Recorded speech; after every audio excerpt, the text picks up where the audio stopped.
Good afternoon, everyone. I'd like to invite you to come along on a journey with me. In the first part of this journey, I'm going to take you through Hong Kong through the eyes of a 4-year-old.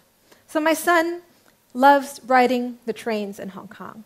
Whenever there's an opportunity, an open window, he says, let's go for a train ride. So one day when we were on the MTR, as he usually does, he was chiming in loudly and announcing the next stop in English and in Cantonese and in Mandarin. And necessarily, this intrigued a few of our neighbors sitting next to us.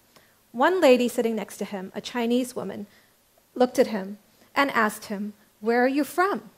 So my son looked at her and very proudly beamed and said, "I'm from Hong Kong." So the lady looked at him and asked again. She smiled and she said, "Where are you from?" He looked at me a little puzzled and wondered, why is this lady asking me the same question another time? And so he turned to her and responded again, "Hong Kong." So the lady seemed dissatisfied with this answer.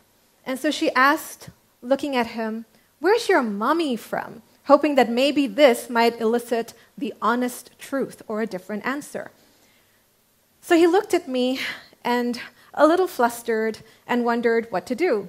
I just urged him on, and I said, indicating, "Why don't you try again?"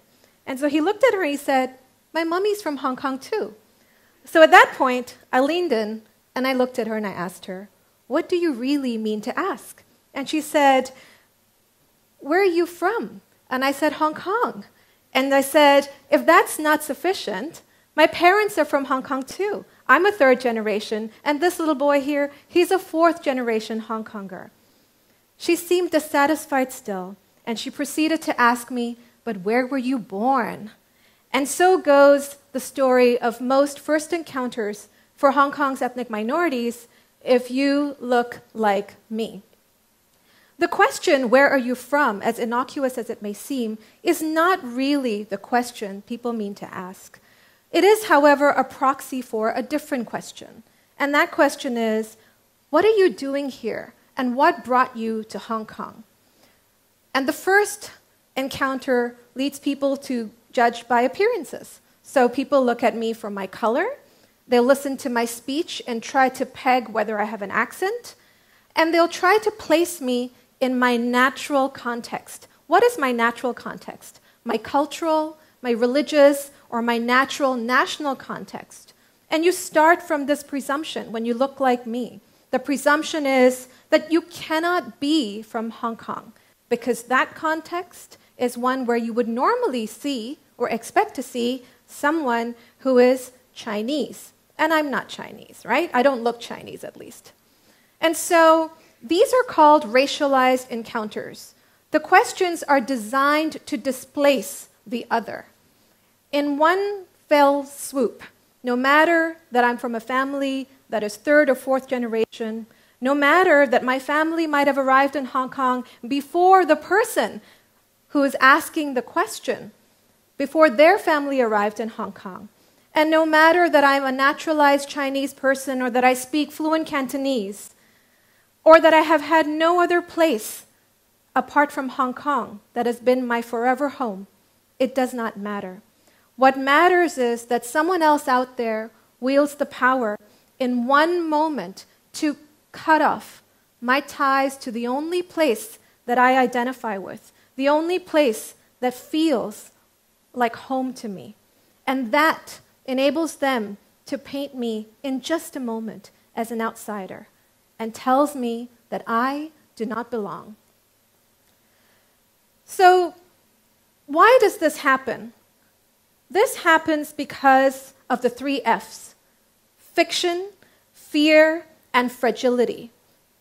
The fiction that ethnic minorities have not been in Hong Kong for a long time, that we are all recent arrivals. The fear, if there are too many ethnic minorities, more of them means less space for us. More of them mean less resources for us. And the fragility, where does the fragility come from? We hear people lament in Hong Kong all the time. Hong Kong has lost its touch. It's not what it used to be. And this fragility of a loss of control over our circumstances is what makes us fearful of this growing group, or what we're perceiving as an increasingly growing group of people who are seemingly invading spaces that are ours and making things less familiar to us. So these three F's are what drive our sense of understanding around Hong Kong's ethnic minorities. One of the reasons we do this is because we associate race as the culprit of many of the ills that we see around us. We start to believe that race can tell us and serve as a marker to identify a threat. All right, who amongst us does not belong, and what can explain many of the problems and social ills that we see around us. And so let's unpack race a little bit, right? Race, what is it? Some people perceive race to be biological. This notion that it's somehow tied to our DNA. There's something inherent in our phenotype that categorizes us as belonging to a particular category genetically. Others think race is about culture, our heritage, our language, our values, right? Others yet think that race is socially constructed, our class or our caste. And in many societies, we see these domains as the domains of racialization too. And finally, people think race has to do with ancestry, our descent, which is where the question I was asked came from, right? Your mother, your father, and before that, and all of that. Most people, however, tend to still believe that race is inherently biological, and it comes down to our morphological differences. So let's unpack that a little further, right? Scientists have found that despite those features that we correlate with racial difference, such as our hair texture, our facial features, our shape, these are actually not the result of any kind of genetic variation that we find. Moreover, scientists have found that there is a less than 0.1% of genetic material that is different when we compare those which we routinely class as different racial groups. What does that translate to? That means that we are a 99.99% genetic match with each other. And that tells us that we ultimately all belong to one race, and that is the human race. You might ask me, though, what about skin color? Isn't that genetic? No. Skin color, too, can be altered after 100 generations, depending on the environmental exposure that our communities have had. The historian Barbara Field has described belief in the biology of race equivalent to believing in the reality of Santa Claus, or the Easter Bunny, coming soon, or the Tooth Fairy, right? And while these stories and characters may provide great delight for our children, sadly, in the real world, they are a cause for great distress because racial difference and racial differentiation, racial discrimination, does not lead to happiness. What explains our willingness then to believe in these ideas that race is real? So the Fields sisters, that is Karen and Barbara Fields, have written about racecraft.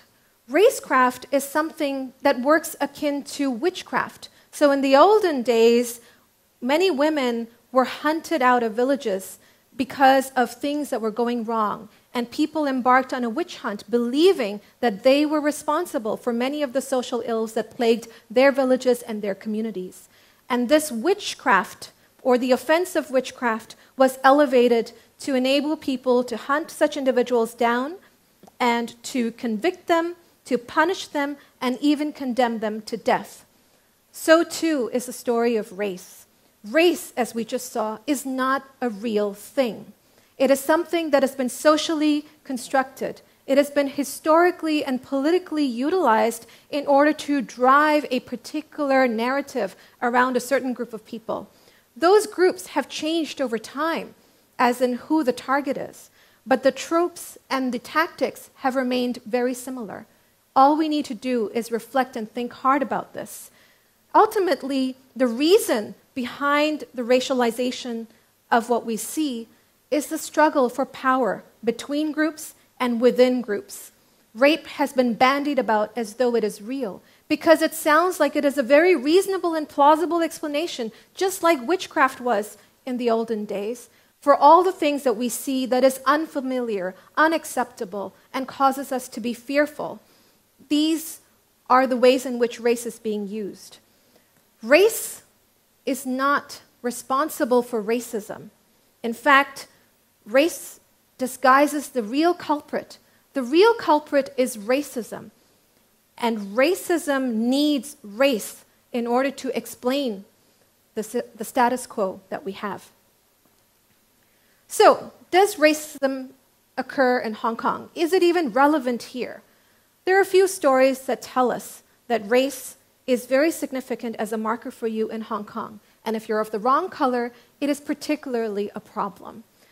In the health sector, we have seen cases like an Indian-Malaysian lawyer, Mrs. Harinder Varaya, who died in a hospital. And she claimed to her husband before her death that the hospital staff refused to treat her, even though her condition was more urgent than several other non-urgent cases that came into the emergency ward that day. She died as a result. There is a pending lawsuit ongoing in order to determine the hospital's liability for racial discrimination. In another case, an ethnic minority man was misdiagnosed for 20 years, and he failed to find what his affliction was. And it was only when he had access to an appropriate interpreter did he realize that the hospital had been misdiagnosing him, and worse still, misprescribing what he was supposed to take to remedy the illness that he had. We've all heard, hopefully, of Panadol therapy. Hong Kong's children belonging to ethnic minority communities and refugee communities as well are often prescribed Panadol, no matter what problems or symptoms they describe to doctors. And that is the reality, that in Hong Kong we do have a race discrimination problem. And even in death, we are not spared discrimination. Many years ago, there's a very sad story of a mom of a young ethnic minority social worker who was Hong Kong's first social worker of an ethnic minority background. His mother, being an Indian Christian, was not able to find any burial ground in Hong Kong because most of Hong Kong's cemeteries only bury ethnic Chinese Christians. And there was not in their contemplation that an Indian could be a Christian, and therefore there was no space to bury her. And it was only after extensive lobbying of the government and the cemeteries that they relented, but they did not change their policy. At that point, out of compassion, they decided they would make an exception. So that means that in other cases, we do not know whether there will be room for us in the ground, even after we die. So you might say that these are just one-off instances, and that doesn't explain that, whether Hong Kong has a problem, something that is systemic. Well, I set out to test this proposition because many people said, well, where's the evidence? And of course, you point to me and you say, well, look at you. You've succeeded. You're a product of the system. So how can you, of all people, claim that Hong Kong has a race discrimination problem? I set out to bring together all the relevant data and research existing on Hong Kong's ethnic minorities after the handover that was available in the public domain. And I disaggregated this research by race. And what did I find? Unfortunately, Hong Kong does have a systemic race discrimination problem. Ethnic minorities are less likely to be able to access preschools. They are more likely to drop out of high schools at an earlier age, up to 20% drop out of high school among some ethnic groups. And worse still, we're unable to access higher education at an equivalent rate with our general population counterparts. In terms of teachers, they too have a negative perspective of ethnic minority students, and they complain about them all the time. Ethnic minority students share that teachers call them lazy, unlikely ever to have careers. They say that their parents are disinterested in their education. These negative stereotypes greatly alienate ethnic minority students, not only from other youth and students in their classrooms, but also from the society at large when they find themselves lacking a space in which they can belong because they don't go to universities or they have no jobs. This fuels an inferiority complex and it risks creating a self-fulfilling prophecy. Ethnic minorities, just like the rest of us, are dreamers. We dream to be pilots, professors, doctors, teachers, social workers, they are bright, they are diligent, and they are resilient. However, the negative stereotypes have a knock-on effect on various other sectors. For example, we're less likely to see youth of ethnic minority background find employment in Hong Kong, whereas the elderly are more likely to stay in employment longer beyond the age of retirement in order to be able to support their families.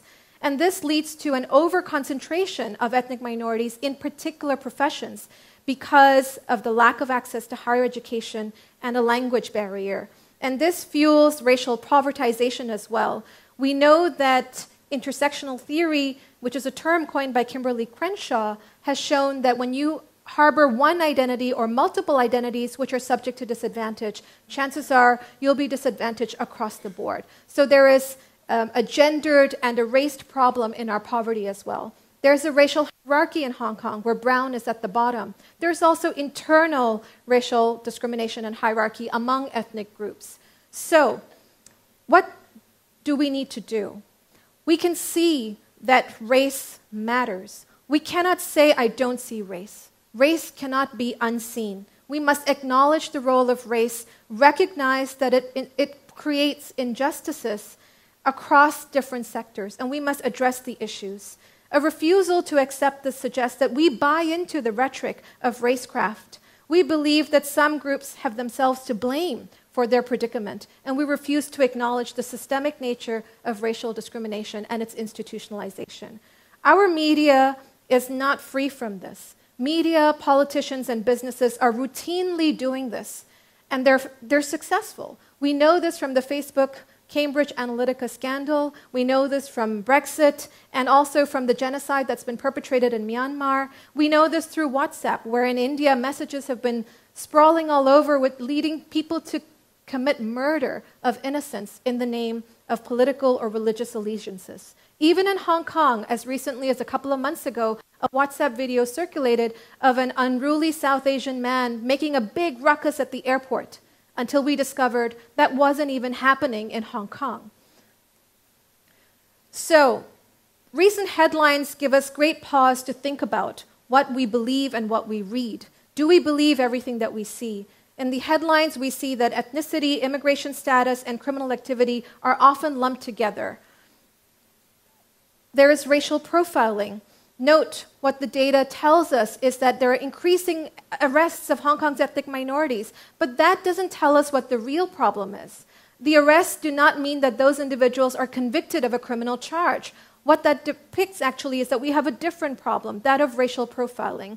Wakas is an ethnic minority who is studying a social work degree at the City University of Hong Kong, and he was profiled when he was 8, buying chocolates from a neighborhood shop. And the policeman asked him, because he looked suspicious, "What are you doing here? Did you steal those chocolates?" And he said, "No, I live in the neighborhood. I paid for these."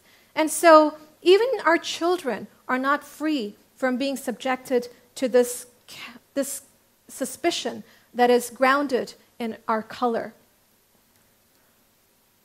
We know that race and racialization against particular minority groups regularly fuels hatred and acts of violence. Donald Trump's tweets have been correlated with a spike of acts of violence against Muslims in the US. In the UK, there is an upsurge of 26% of hate crimes against Muslim minorities in the UK, and many of those are even gendered. So 6 out of 10 of the victims are women. In Hong Kong, we regularly see headlines and social media people regularly interacting online where they call each other these names, spewing hatred about ethnic groups. The ethnic minorities are called rapists, criminals, colonizers, parasites who are colonizing Hong Kong, and they're perpetrating violence. They are thugs. We must clamp down on them. We must eradicate them. We must purge them. We must purge Hong Kong from their scourge. That is the kind of rhetoric that we see in online spaces in Hong Kong. The media as well prints us as criminals, participating in gang activity, and the spaces in which we live, so the enclaves like Sham Shui Po or other districts where we are in a majority, we're thought of as breeding triad or gang activity. So, why does this work? It comes down basically to the neuroscience of fear. our incapacity for rational thought. When our mind is fearful, it freezes. It induces a paralysis of our ability to rationally think through things. We accept distorted realisms. We accept more extreme measures, a clampdown on human rights, and we're prepared because this promises us safety from these threats that have been magnified.